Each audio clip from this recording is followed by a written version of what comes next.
get them to commit to that rather than me forcing them to do that. Although I could, because we own the book. I mean, these are clients of our company.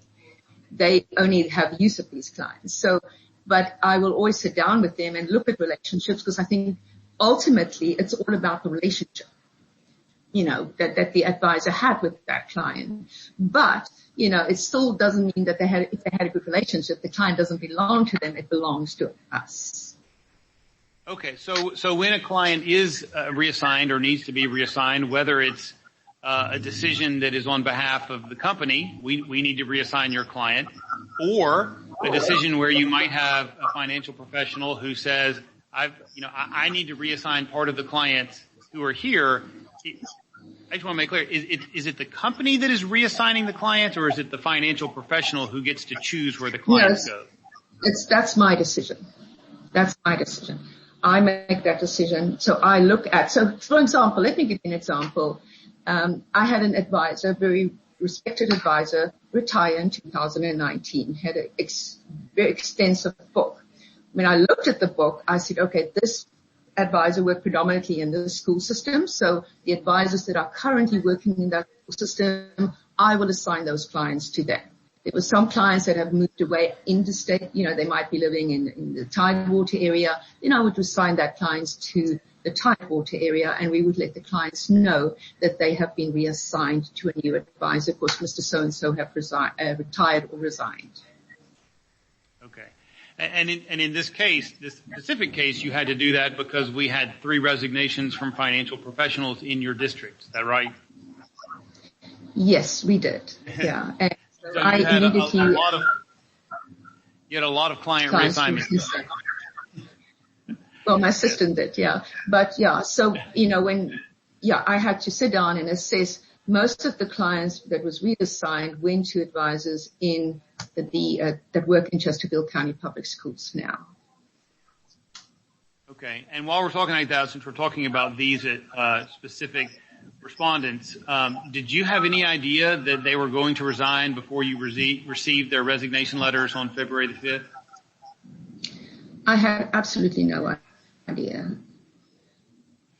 And how did you receive those letters? Did they email them to you? Did they drop them off? Did they mail them to you?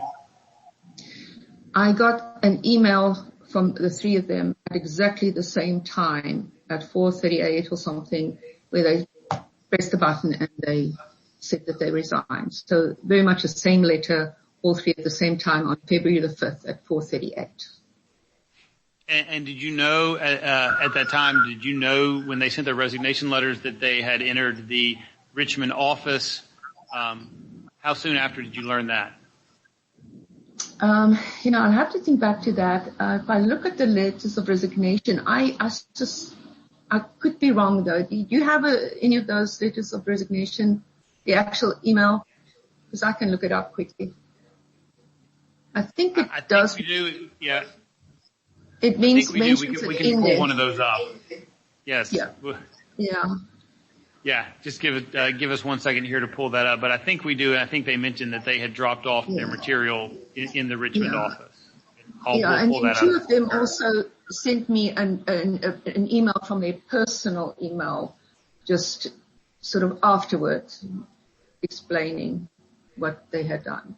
But generally, the way it works, if an advisor is going to leave us, they would actually have the courtesy of actually just give me a call and say, hey, I'm decided I'll leave the company. I don't like the company anymore, and I'm going to be leaving.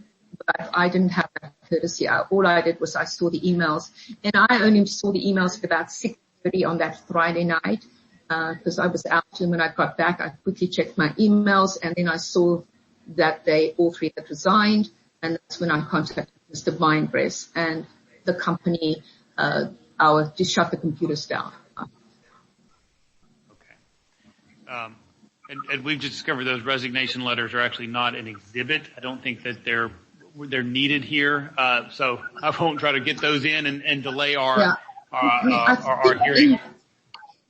Yeah, I think in there they did mention that they dropped off the documentation, the equipment into the office. But I don't want to say that I know 100%. I can't remember. You're breaking up a little.